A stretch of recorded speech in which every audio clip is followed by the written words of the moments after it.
El día que me despidieron, llegué a casa y mi esposa estaba con otro. Mi padre se burló, un fracasado. Pero nadie conocía el secreto que mi abuelo me dejó en su testamento. Lo lamentarán. El día que mi mundo se derrumbó, el día que lo perdí todo, comenzó como cualquier otro.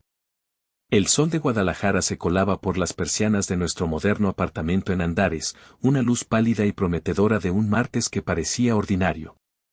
El aroma del café recién hecho flotaba en el aire, una rutina reconfortante que yo mismo había establecido años atrás. Soy Tadeo Vargas, 38 años, arquitecto principal. O al menos, eso era hasta las 11 de la mañana de ese día. Mi vida entera giraba en torno a una sola cosa, el puente El Centenario. No era solo una estructura de concreto y acero, era mi legado, la obra que finalmente le demostraría a mi padre, y quizás a mí mismo, que yo era alguien. Cada viga, cada cálculo, cada noche en vela era un ladrillo más en el muro de mi identidad. Un muro que estaba a punto de ser demolido. Mientras me anudaba la corbata, mi reflejo en el espejo me devolvió la imagen del éxito, un hombre con un traje a la medida, un reloj caro y una mirada cansada pero decidida. Tomé mi teléfono para llamar a Ximena, mi esposa. Contestó al tercer timbrazo, su voz distante, como si llegara desde el otro lado de un océano. Hola, amor, dije, tratando de inyectar entusiasmo en mi voz. Solo para decirte que hoy es el gran día. La presentación final del avance. Todo va perfecto. Hubo una pausa. Oí el tintineo de una taza de porcelana. Ah, qué bien, respondió, y en esas dos palabras no había ni una pizca del orgullo que yo anhelaba. Tengo clase de yoga. Hablamos luego. Y colgó. Así, sin más. Me quedé con el teléfono en la mano, sintiendo esa punzada familiar de inquietud en el estómago. Solo está ocupada, me dije, como llevaba diciéndome desde hacía meses. La mentira era más fácil que la verdad. La verdad era que vivíamos en la misma casa, pero en universos paralelos. Mi teléfono vibró de nuevo. Era un mensaje de mi padre, Demetrio. Corto, afilado, como siempre. Oí que tu proyecto avanza. No cantes victoria antes de tiempo. Termínalo y luego hablas. Ni un buenos días, ni un cómo estás.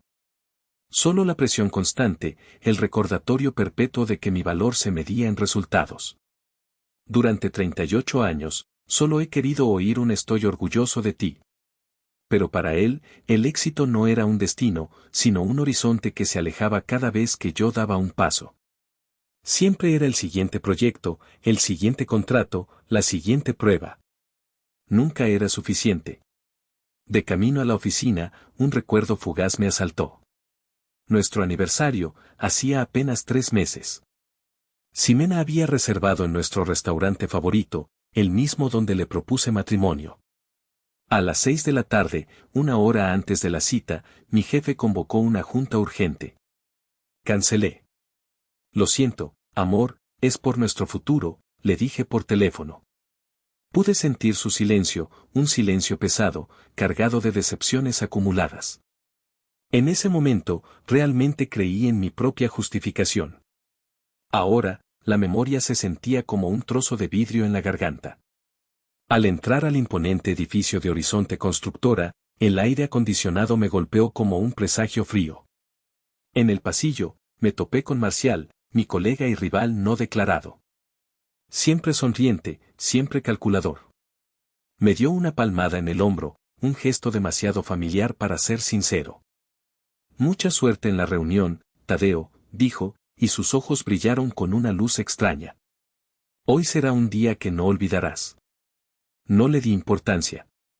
Creía que era envidia. Qué ingenuo fui.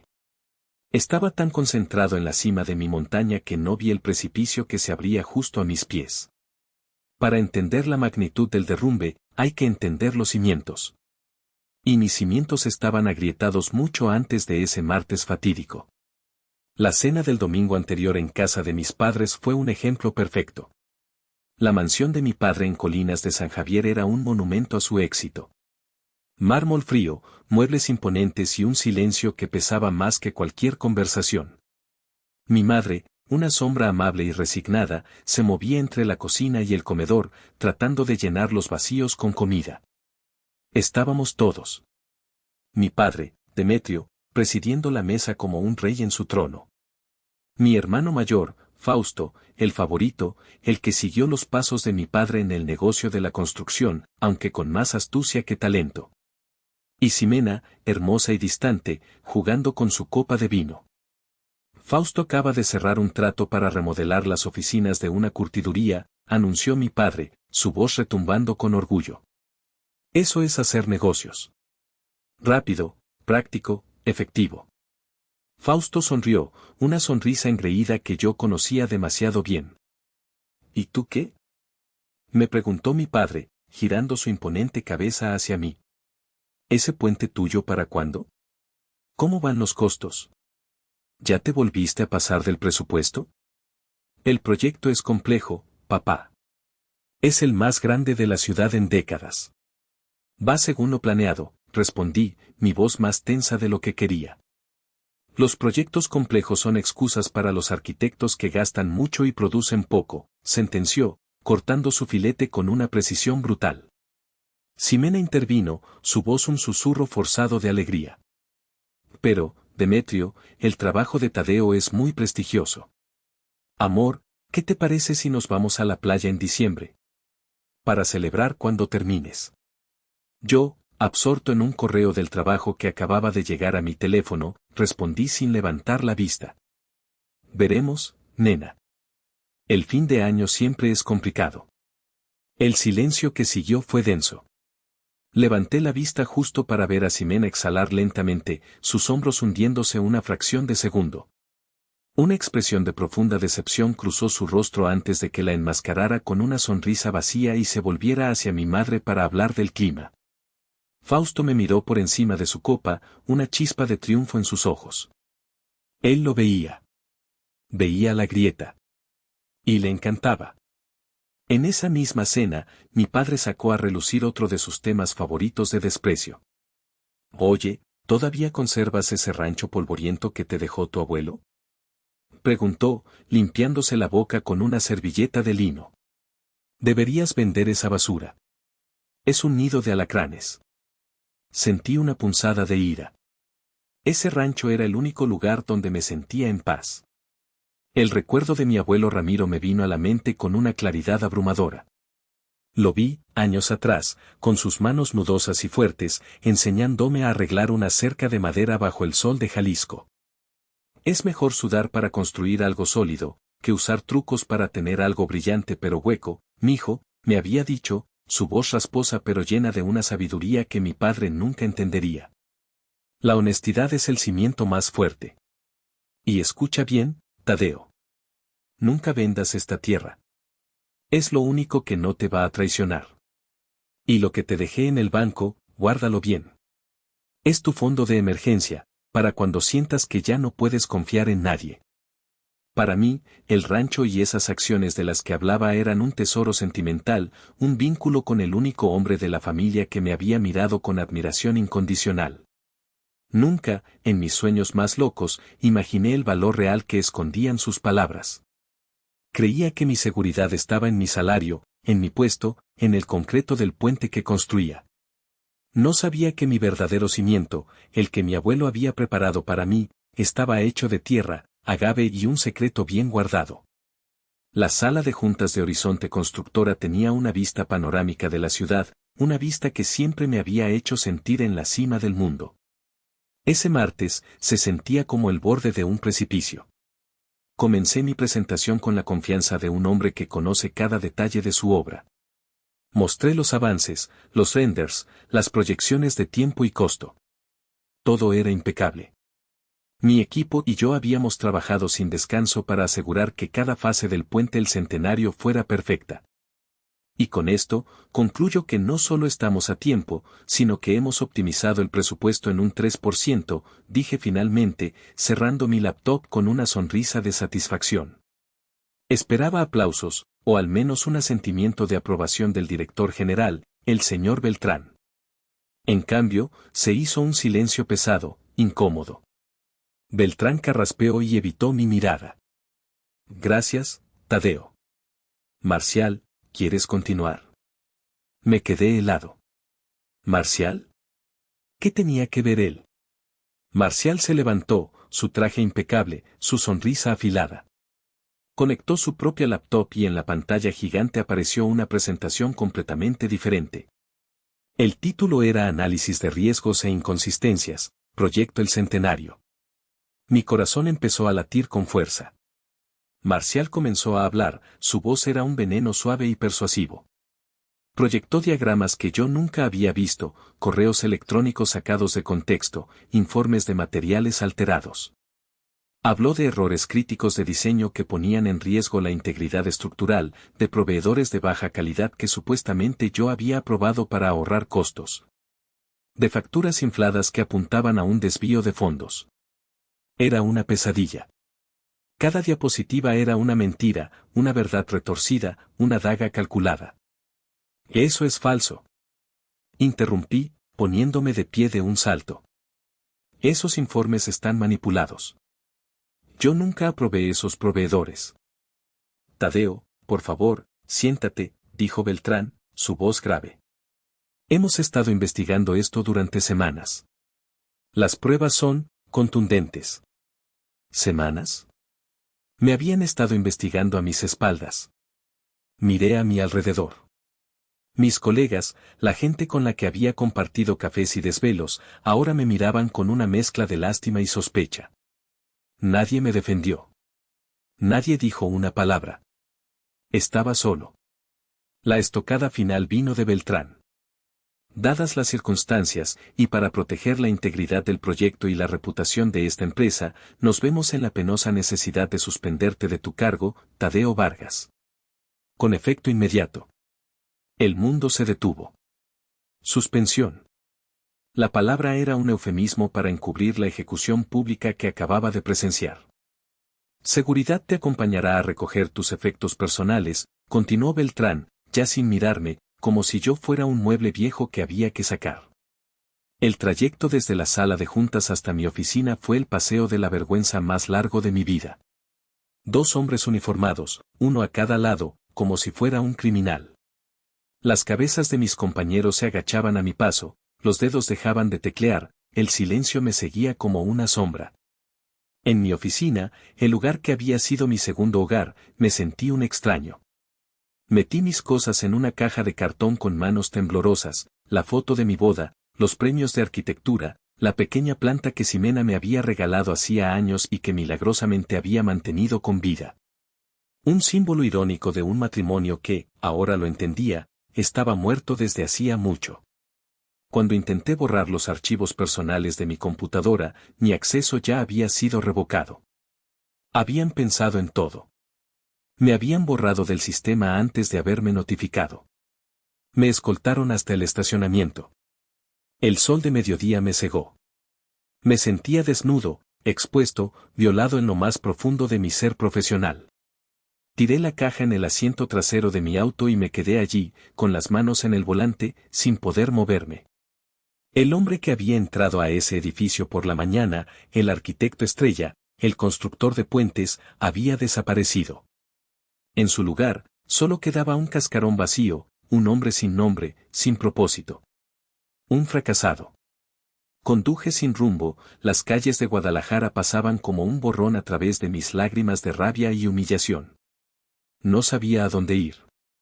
Mi oficina ya no era mi oficina. ¿Mi casa? ¿Era todavía mi casa? En un acto de piloto automático, mi auto tomó el camino familiar hacia nuestro apartamento. Necesitaba un refugio, un lugar donde lamer mis heridas, y tontamente, pensé que podría encontrarlo allí. Eran las 2 de la tarde. El estacionamiento del edificio estaba casi vacío, pero había un auto que no reconocí, un convertible rojo chillón, aparcado en el lugar de visitantes más cercano a la entrada. No le di importancia. Subí en el elevador, el silencio metálico zumbando en mis oídos. Ensayé las palabras. ¿Cómo le decía a Ximena que el pilar sobre el que habíamos construido nuestra vida de lujo se había venido abajo? ¿Me consolaría? ¿Me diría que todo estaría bien? Abrí la puerta del apartamento. La cerradura no estaba puesta, algo inusual. ¿Ximena? ¿Amor? Llamé, mi voz sonando extraña en el silencio. El apartamento estaba impecable, como siempre. Pero había algo fuera de lugar. Una chaqueta de cuero de hombre tirada sobre el sofá de diseño. Un par de zapatos deportivos que no eran míos junto a la entrada. Y desde el piso de arriba, desde nuestra habitación, llegaba el sonido apagado de una música suave y una risa. Una risa femenina que conocía demasiado bien. La risa de mi esposa. Subí las escaleras, cada escalón un martillazo en mi pecho. Mi corazón latía desbocado, una mezcla de miedo y una certeza terrible que se negaba a formularse en mi mente. La puerta de nuestra habitación estaba entreabierta. La empujé. Y el mundo se partió en dos. Ximena estaba en nuestra cama. La cama donde dormíamos juntos, donde habíamos hecho el amor, donde habíamos soñado con un futuro. Y no estaba sola. Un hombre, más joven que yo, con el cuerpo esculpido de un gimnasio y el cabello perfectamente despeinado, estaba con ella. Estaban riendo, envueltos en las sábanas de seda que yo había comprado. Me quedé paralizado en el umbral, incapaz de respirar. El sonido de mi propia sangre rugiendo en mis oídos era ensordecedor. Ximena fue la primera en verme. Su risa se cortó en seco. Sus ojos se abrieron como platos, el pánico reemplazando a la alegría. El tipo se incorporó, buscando a tientas su ropa. Tadeo, susurró ella, como si viera un fantasma. ¿Qué haces aquí? Logré articular, mi voz un graznido ronco. Fue entonces cuando la conmoción en su rostro se transformó en algo más, algo duro y desafiante. Se cubrió con la sábana y me miró fijamente. ¿Qué haces tú aquí? ¿No deberías estar en tu oficina, construyendo tu estúpido puente? La frialdad de su pregunta me golpeó más fuerte que la infidelidad misma. Me despidieron, dije, y las palabras sabían a ceniza. Me acaban de despedir. Ximena, ¿quién es él? Ella soltó una risa amarga, sin alegría. ¿Ahora te importan las preguntas? ¿Ahora que te quedaste sin nada? Él es alguien que sí me ve. Alguien que no cancela nuestro aniversario por una junta urgente. Alguien que me hace sentir viva. La rabia, una rabia volcánica, finalmente estalló. Fuera. Grité, no a ella, sino al tipo que se vestía torpemente a los pies de mi cama. Fuera de mi casa ahora mismo. El tipo, asustado, recogió sus cosas y salió corriendo de la habitación, pasándome de lado sin atreverse a mirarme. Me quedé solo con ella.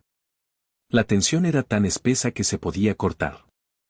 ¿Crees que te iba a esperar toda la vida? Dijo, su voz subiendo de tono.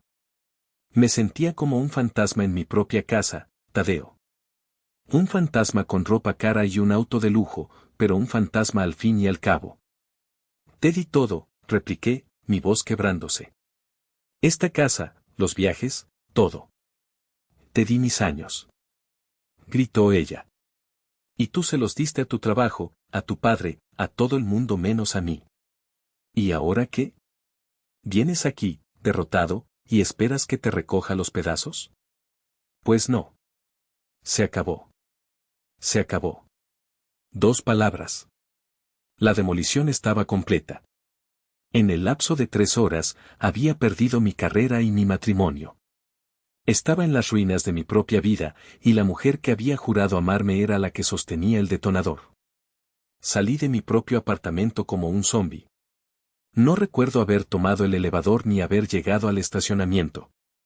Lo siguiente que supe es que estaba conduciendo de nuevo, sin rumbo, con el eco de los gritos de Ximena rebotando en mi cráneo. En mi desesperación, solo había un lugar al que podía pensar en ir. Un lugar que, a pesar de todo, seguía representando una especie de refugio en mi mente infantil, la casa de mis padres. ¡Qué error tan monumental! Llegué a la imponente entrada de la mansión en Colinas de San Javier. El jardín, como siempre, estaba perfectamente cuidado, una fachada de orden y control que ocultaba el caos que reinaba dentro. Entré sin llamar. Mi madre estaba en la sala, su rostro una máscara de preocupación. Al verme, se llevó una mano a la boca. Tadeo, hijo, nos llamaron. Pero antes de que pudiera terminar, la voz de mi padre retumbó desde su estudio. Déjalo pasar, mujer. Quiero ver al gran arquitecto. Entré al estudio. El olor a caoba y cuero viejo me golpeó. Mi padre, Demetrio, estaba sentado detrás de su enorme escritorio, una fortaleza desde la que dictaba sentencias. Mi hermano, Fausto, estaba de pie junto a la ventana, dándome la espalda, pero pude ver su sonrisa de suficiencia reflejada en el cristal. La noticia había volado. Ximena o quizás Marcial ya se habían encargado de difundir mi caída. Así que es verdad, dijo mi padre, sin molestarse en saludar. Su voz era plana, desprovista de cualquier emoción que no fuera un desprecio glacial. Te echaron. Como a un perro. ¡Qué humillación! Tragué saliva, intentando encontrar mi voz. Papá, me tendieron una trampa. Fue una conspiración. Me incriminaron. Mi padre soltó una carcajada. No una risa, una carcajada seca, cortante, que me hizo sentir de 1 centímetro de alto. ¿Una trampa? Se burló. ¿O simplemente incompetencia? ¿No te lo dije siempre? Eres demasiado blando, demasiado idealista. Este mundo se come vivos a los tontos como tú. Te falta la malicia, el instinto para sobrevivir. No soy un tonto, repliqué, mi voz temblando de rabia y dolor. Soy bueno en lo que hago. ¿Eras bueno? Corrigió, inclinándose hacia adelante, sus ojos clavados en los míos. Los buenos no son despedidos. Los buenos no permiten que un advenedizo les robe su proyecto. Y ahora, ¿qué me dices de tu esposa? Ximena también me llamó. Dijo que te encontró bueno, que las cosas se terminaron. El aire se me escapó de los pulmones. Ella también lo había llamado. Habían formado un frente común en mi contra. Un hombre de verdad no pierde su trabajo ni a su mujer el mismo día, continuó Demetrio, cada palabra un golpe. ¿Sabes lo que eres tú ahora mismo, Tadeo? Eres un inútil. Un fracasado. Fausto finalmente se giró. Papá, ya es suficiente. Déjalo en paz, dijo, pero no había compasión en su tono. Era el gesto magnánimo del vencedor hacia el vencido. Ignoré a mi hermano. Miré a mi padre, mi última esperanza. Solo necesito un lugar donde quedarme. Unos días. Para pensar. La expresión de Demetrio se endureció hasta convertirse en granito. Se levantó lentamente, su imponente figura proyectando una sombra sobre mí. Caminó alrededor del escritorio y se detuvo a un palmo de mi cara. ¿Pensar? ¿Pensar en qué? ¿En cómo arruinaste tu vida? No. No en mi casa. Y entonces, señaló la puerta con un dedo tembloroso de furia. Esta casa no es un refugio para fracasados. La gente habla, Tadeo. Mis amigos, mis socios. No voy a permitir que tu fracaso manche mi nombre. Arregla tu desastre tú solo. Ahora, lárgate. Me quedé allí, petrificado, incapaz de creer lo que estaba oyendo. Busqué la mirada de mi madre, que observaba desde el umbral, sus ojos llenos de lágrimas, pero en silencio. Cómplice en su silencio. Papá, susurré. Lárgate. Rugió, su voz haciendo vibrar los cristales de la habitación. Salí de esa casa, el lugar donde crecí, sintiendo como si me hubieran arrancado la piel a tiras. La puerta se cerró a mi espalda con un sonido definitivo. Me habían echado. Mi padre, mi propio padre, me había llamado inútil y me había echado a la calle el peor día de mi vida. La demolición no solo estaba completa. Habían barrido los escombros y habían echado sal en la tierra para que nada volviera a crecer. Estaba solo. Verdaderamente solo. El motel se llamaba El Solitario. Irónico. Estaba en las afueras de la ciudad, un lugar de paso para camioneros y almas perdidas. Mi BMW parecía una nave espacial aterrizada en un planeta olvidado. La habitación olía a humedad, a desinfectante barato y a desesperación. Era el escenario perfecto para el final de mi vida tal y como la conocía. Compré una botella del tequila más barato de la tienda de al lado y me senté en el borde de la cama, cuya colcha tenía una quemadura de cigarrillo. Bebí directamente de la botella, sintiendo el ardor en mi garganta, esperando que quemara también el dolor en mi pecho. Pero no lo hizo. Solo lo avivó. Las palabras de mi padre resonaban en mi cabeza: inútil, fracasado. Las risas de Ximena y su amante. La mirada de lástima de mis colegas. Cada imagen era una tortura. Me miré en el espejo agrietado del baño. El hombre que me devolvía la mirada era un extraño: ojos rojos, barba de un día, la camisa de diseñador arrugada y manchada. Tenía razón. Mi padre tenía razón. Yo era un fracasado. Mi identidad se había construido sobre dos pilares: mi carrera y la aprobación de mi padre. Ambos se habían derrumbado. Durante 38 años, fui el hijo de Demetrio Vargas, el arquitecto. Si no era eso, entonces ¿quién era yo? La respuesta era un vacío aterrador. Nada. No era nada. En la oscuridad de esa habitación miserable, consideré mis opciones. Todas parecían conducir a un callejón sin salida. La idea de rendirme, de simplemente desaparecer, se volvió tentadora. ¿Qué me quedaba por lo que luchar? Rebusqué en mi cartera, no sé por qué. Quizás para contar los pocos pesos que me quedaban antes de que Ximena y los abogados se llevaran todo. Y entonces, mis dedos tocaron un trozo de papel doblado y gastado. Era una vieja foto. Mi abuelo Ramiro y yo, cuando yo era un niño. Estábamos en el rancho, sonriendo, cubiertos de polvo y felices. La memoria de su voz, rasposa y amable, volvió a mí. La memoria de sus manos, enseñándome a construir, no con acero y concreto, sino con madera y honestidad. Recordé su consejo, el que yo había guardado como un tesoro sentimental pero inútil: la honestidad es el cimiento más fuerte. Una oleada de algo que no era desesperación me recorrió. Era ira. Una ira pura y fría. ¿Cómo me había atrevido a dejar que las palabras de un hombre amargado y las acciones de una mujer infiel me definieran? ¿Cómo había olvidado las lecciones del único hombre que realmente había creído en mí?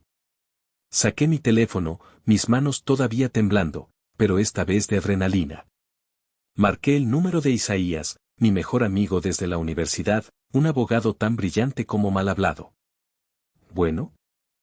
Contestó su voz enérgica. Isaías, soy yo, Tadeo. Tadeo. ¿Dónde diablos te metiste? Me enteré de lo de la constructora, es una mierda. ¿Estás bien? No, dije, y mi voz se rompió. No, no estoy bien. Ximena, ella me. Ya sé, me interrumpió. Su hermana Samara es amiga de la prima de mi esposa. El chisme corre rápido. Escúchame bien, cabrón. Deja de lloriquear. ¿Dónde estás? En un motel. El solitario. Isaías soltó una palabrota. Perfecto. El nombre te queda. Ahora escúchame. Primero, cuelga el teléfono y llama al banco. Congela cada cuenta conjunta que tengas. Ahora mismo. Segundo, te quiero en mi oficina mañana a las 9 en punto. Con resaca y todo, no me importa. Vamos a pelear. ¿Entendido? Pelea. Colgué, aturdido por su energía. Pelear. La idea ni siquiera se me había ocurrido. Hice lo que me dijo. La llamada al banco fue difícil, pero la hice. Luego, con un impulso, marqué otro número. Don Lázaro, mi antiguo profesor y mentor, un ingeniero legendario ya retirado. ¿Tadeo? Respondió su voz pausada y sabia. Estaba esperando tu llamada. Le conté todo, tropezando con las palabras. Él escuchó en silencio, sin interrumpir. Cuando terminé, solo dijo: Yo te creo, muchacho. Sé la clase de hombre que eres. Y sé la clase de víboras que hay en ese negocio. Descansa esta noche. Mañana será otro día. Un día para empezar a construir de nuevo. Colgué el teléfono. Por primera vez en 24 horas, alguien me creía. Por primera vez, alguien no me veía como un fracasado. Esa noche, en esa cama inmunda, no dormí. Pero tampoco bebí más. Me quedé mirando el techo agrietado, y por primera vez, en lugar de ver un final, empecé a vislumbrar, muy a lo lejos, un posible comienzo. A las 9 en punto de la mañana siguiente, entré en la oficina de Isaías. Parecía una escena de una película, el hombre destrozado buscando la salvación en el despacho de su amigo abogado. Isaías, sin embargo, no era de los que ofrecen pañuelos y palabras de consuelo. «Te ves de la mierda», fue su saludo, mientras señalaba una silla frente a su escritorio abarrotado de papeles. «Siéntate». «Café». Me pasó una taza humeante. El calor me reconfortó las manos frías. «Hice lo que me dijiste». «Las cuentas están congeladas», informé, mi voz todavía ronca. «Bien. Primer paso. Ximena ya debe estar echando humo. Su abogado me llamó hace una hora. Quieren la mitad de todo, por supuesto. La casa, el auto, las inversiones que conocen. Creen que te tienen acorralado. Y me tienen, dije, el peso de la realidad cayendo sobre mí de nuevo. No tengo nada». Isaías me miró fijamente por un momento, luego se levantó y se dirigió a una caja fuerte en la esquina de su oficina.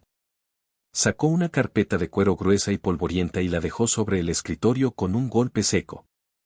«¿Recuerdas que tu abuelo Ramiro me nombró albacea de su testamento?», preguntó. Asentí. El abuelo confiaba más en Isaías, a pesar de su juventud, que en su propio hijo. «Tu padre y tú recibieron su parte en su momento. La casa familiar, algunos terrenos. Pero el abuelo dejó algo más. Algo que me pidió explícitamente que no te revelara a menos que ocurriera una de dos cosas, que cumplieras 40 años, o que enfrentaras una crisis existencial que pusiera a prueba tu alma», sus palabras exactas. «Creo que ser despedido, engañado y repudiado en un solo día califica como crisis existencial, ¿no crees?». Abrió la carpeta. Dentro había documentos, títulos de propiedad, estados de cuenta. «¿Recuerdas el rancho polvoriento?», preguntó Isaías con una sonrisa maliciosa. «Claro. Papá siempre dice que es un nido de alacranes». «Bueno, ese nido de alacranes tiene un contrato de arrendamiento a 20 años con Tequilera Orendain, una de las casas de tequila más exclusivas del país. Aparentemente, la tierra de tu abuelo tiene las condiciones perfectas para un tipo de agave azul muy raro. Te pagan una renta anual que tú solo considerarías un salario de director general. El dinero se ha estado acumulando en un fideicomiso a tu nombre». Me quedé sin aliento. No podía procesar la información. «Pero hay más», continuó, sacando otro documento. «¿Recuerdas unas acciones de una empresita llamada Cemix? Tu abuelo invirtió una cantidad modesta cuando era una startup». «¿La de materiales de construcción?». «Sí, creo que». «Bueno, esa empresita acaba de firmar un contrato de exclusividad con el gobierno federal para suministrar un nuevo tipo de concreto ecológico para todos los proyectos de infraestructura de los próximos 10 años. Sus acciones no subieron. Explotaron. Se multiplicaron por 50. Isaías giró su monitor hacia mí. En la pantalla había una hoja de cálculo. En la parte inferior, un número. Un número con muchos ceros. Sumando el valor del rancho, el fideicomiso y el portafolio de acciones. «Tadeo, no estás en la quiebra. Estás sentado sobre un patrimonio de más de 50 millones de pesos».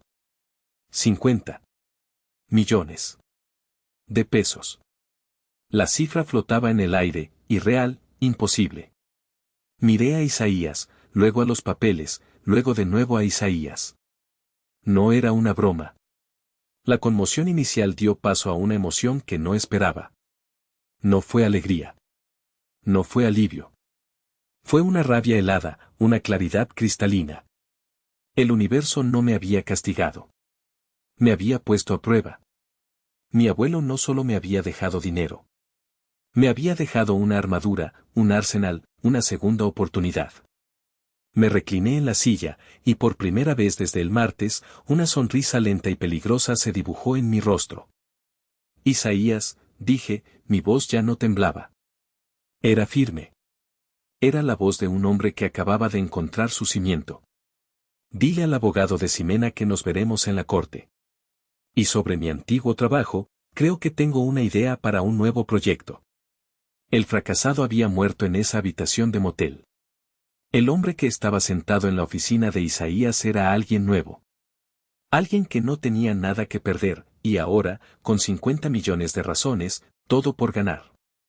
La primera llamada que recibí del abogado de Ximena fue una tormenta de arrogancia. Exigían la venta inmediata del apartamento, la mitad del valor del BMW, la mitad de mis ahorros, los que yo había congelado, y una pensión alimenticia generosa. Su tono dejaba claro que me consideraban un hombre acabado, desesperado por cerrar el capítulo y dispuesto a ceder cualquier cosa. Le pasé el teléfono a Isaías, quien escuchó pacientemente antes de responder con una calma que erizaba la piel. Entendido, licenciado. Mi cliente rechaza su oferta. En su lugar, presentaremos una demanda de divorcio por adulterio, con pruebas. Ofrecemos a su cliente el contenido de su armario y un cordial adiós. En cuanto a los bienes, discutiremos la división de la deuda de su tarjeta de crédito. Que tenga un buen día. Colgó. La respuesta del otro lado debió ser épica. Ximena y su familia, especialmente su hermana Samara, que siempre me había mirado con envidia, esperaban una rendición, no una declaración de guerra. De repente, el hombre dócil y predecible se había convertido en un adversario.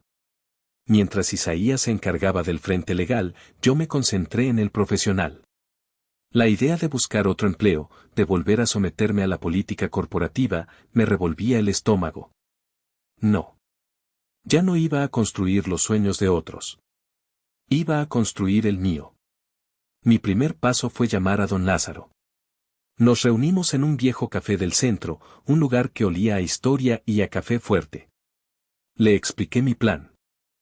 Quiero empezar mi propia firma, don Lázaro. No una constructora gigante, sino una consultora de élite. Diseño, supervisión, peritajes. Usar mi nombre, mi reputación, la que me quisieron quitar. Don Lázaro me escuchó, asintiendo lentamente mientras sorbía su café. Es una buena idea, Tadeo. Pero necesitarás un equipo. Y un primer cliente que envíe un mensaje. Ahí es donde necesito su ayuda, dije. Don Lázaro sonrió. Conozco a un par de ingenieros jóvenes y brillantes en tu antigua empresa. Leales, talentosos y hasta el cuello de la nueva dirección. Sé que no están contentos. Déjame hacer una llamada. 2 días después, estaba sentado en una pequeña oficina que había alquilado, frente a Sofía y Mateo, 2 de los mejores ingenieros estructurales con los que había trabajado. Eran jóvenes, ambiciosos y, lo más importante, sabían que yo era inocente. Lo que te hicieron fue una porquería, Tadeo, dijo Sofía, su voz llena de indignación. Marcial está destrozando el proyecto. Cambió los diseños, está usando materiales más baratos. El puente será un desastre. Les ofrezco el doble de su salario actual, participación en las ganancias y la oportunidad de trabajar en proyectos que importen, sin la burocracia ni la traición, les dije, mi oferta directa y al grano. Se miraron el uno al otro. La decisión ya estaba tomada. Estamos dentro, dijo Mateo, extendiendo su mano. Vargas Cimientos acababa de nacer. Éramos 3 personas en una oficina vacía, pero sentía que estaba al mando de un ejército. El golpe maestro, sin embargo, vino gracias a don Lázaro. Una semana después, me consiguió una reunión con el Grupo Acosta, una de las desarrolladoras inmobiliarias más poderosas del país. Habían retirado su proyecto más grande de Horizonte Constructora por diferencias creativas, un eufemismo para no confiamos en la nueva dirección. Presenté mi propuesta ante el mismo don Carlos Acosta. No hablé de venganza. Hablé de integridad, de innovación, de eficiencia. Hablé con la pasión de un hombre que estaba reconstruyendo su vida ladrillo por ladrillo. Al final de la reunión, don Carlos me miró fijamente y dijo: Me gusta su agallas, Vargas. Y sé lo que le hicieron. El contrato es suyo. Demuéstreme que no me equivoco. Salí de esa reunión sintiendo que podía tocar el cielo. No solo tenía mi primer gran cliente, sino que se lo había arrebatado directamente a la empresa que me había desechado. El mensaje era claro y resonaría en toda la industria. Tadeo Vargas no estaba muerto. Acababa de empezar a luchar. Pasaron 6 meses. 6 meses que se sintieron como una década y un parpadeo al mismo tiempo. Vargas Cimientos ya no era una oficina vacía. Ocupábamos medio piso de un edificio corporativo en el corazón financiero de la ciudad. El contrato con el Grupo Acosta fue un éxito rotundo, y nuestra reputación de eficiencia y diseño innovador se extendió como la pólvora. Los clientes que antes me ignoraban ahora hacían fila para contratar nuestros servicios. La justicia, descubrí, a menudo no llega en forma de un rayo divino, sino como una lenta e inevitable erosión. Las consecuencias para quienes me habían traicionado llegaron una por una, no por mi mano directa, sino como el resultado natural de sus propias acciones. Ximena fue la primera. Su divorcio no fue el paseo triunfal que esperaba. Sin pruebas de ingresos de mi parte, y con la evidencia irrefutable de su adulterio, el juez fue poco comprensivo. Obtuvo una fracción de lo que pedía. Su amante, el instructor de yoga, la abandonó tan pronto como se dio cuenta de que el río de dinero se había secado, dejándola con una montaña de deudas en tarjetas de crédito. Un día, me la encontré en un centro comercial. Estaba saliendo de una tienda de empeño, con la mirada perdida y el glamour marchito. Nuestros ojos se cruzaron por un segundo. Vi sorpresa, luego vergüenza, y finalmente, un destello de ira resentida. Yo simplemente asentí, un gesto que no era ni de perdón ni de condena, y seguí mi camino. No sentí satisfacción, solo una profunda y melancólica lástima. Luego vino Horizonte Constructora y Marcial.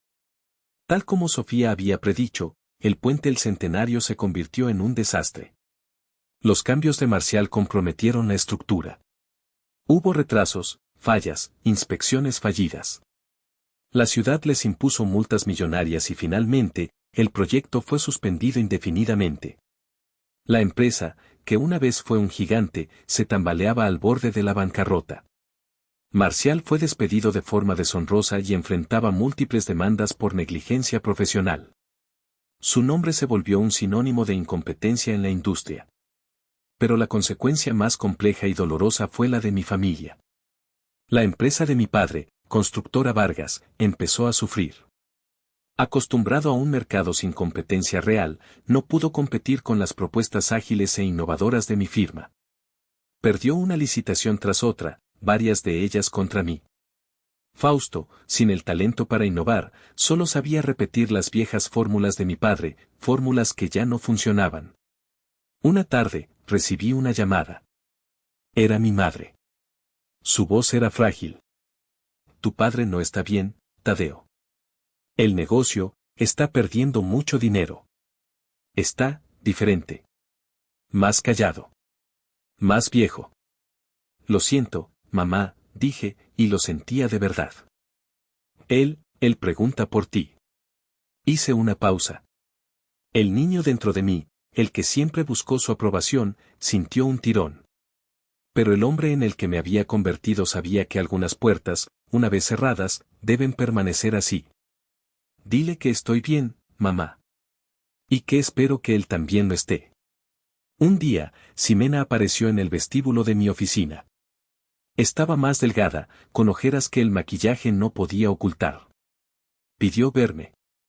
Le dije a mi asistente que estaba en una reunión. Pero la vi por las cámaras de seguridad. Lloraba. Suplicaba. No era la mujer desafiante que me había echado de casa. Era una mujer rota. La vi marcharse y sentí el capítulo cerrarse definitivamente. Su traición me había destrozado, pero también me había liberado. Me había obligado a ver que el amor no debe ser una jaula dorada de apariencias, sino un refugio construido sobre la confianza. Algo que ella y yo nunca tuvimos realmente. La justicia no fue verla sufrir. La justicia fue mi propia paz. Un año. Había pasado exactamente un año desde el día del colapso. Estaba de pie en el porche de la casa del rancho. Ya no era una casa vieja y polvorienta. La había remodelado, convirtiéndola en un refugio de madera, cristal y paz. El sol de la tarde bañaba los campos de agave, un mar de azul verdoso que se extendía hasta el horizonte. Mi abuelo tenía razón.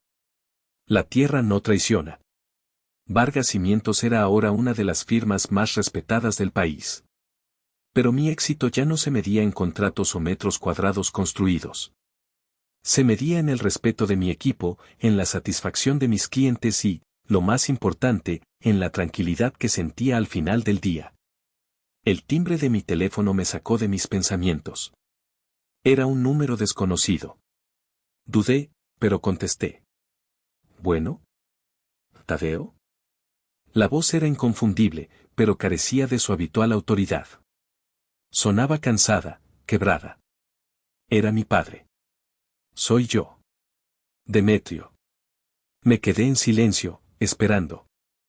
Estoy en la entrada del rancho, dijo. ¿Podemos hablar? Mi primer impulso fue decir que no.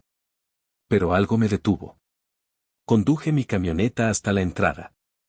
Estaba allí, de pie junto a su Mercedes, que parecía fuera de lugar en el camino de tierra. Se veía más viejo, más pequeño de lo que recordaba. Es un lugar impresionante, dijo, mirando los campos de agave. Tu abuelo estaría orgulloso. Él siempre lo estuvo, respondí, mi voz neutral.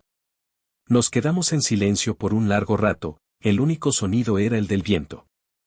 Lo arruiné todo, ¿verdad? Dijo finalmente, sin mirarme. El negocio se va a la quiebra. Fausto, no tiene lo que se necesita. Yo ya no tengo la fuerza. Era la primera vez en mi vida que lo oía admitir una debilidad. Cometí un error, Tadeo, continuó, y esta vez sus ojos encontraron los míos. Estaban húmedos. Ese día, estaba asustado.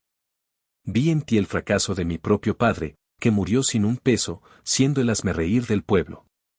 Juré que eso nunca le pasaría a mi familia. Me volví duro, implacable, y ciego. No supe qué decir. Era la confesión que había esperado toda mi vida, y ahora que llegaba, ya no la necesitaba. He estado pensando, dijo, su voz un murmullo. Tal vez podríamos fusionar las empresas.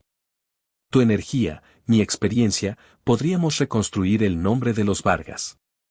Lo miré. Al hombre que me había llamado inútil. Al hombre cuya aprobación había sido el motor y la prisión de mi vida. Y sentí, nada. Ni ira, ni rencor. Solo una calma infinita.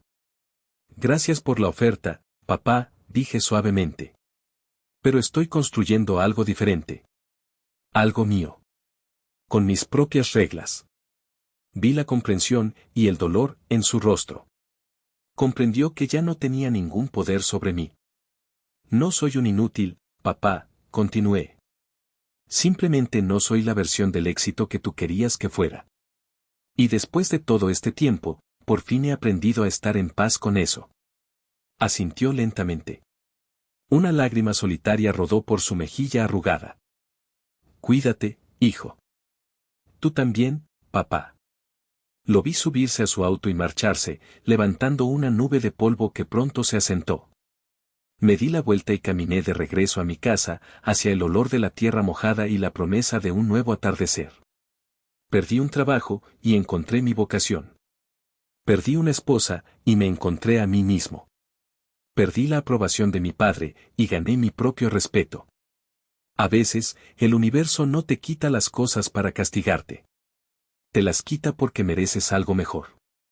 Te vacía las manos para que tengas espacio para recibir lo que realmente te pertenece. Y yo, en ese rancho, bajo ese cielo inmenso, finalmente tenía las manos abiertas, listo para construir mi propio futuro, sobre el cimiento más sólido de todos, yo mismo.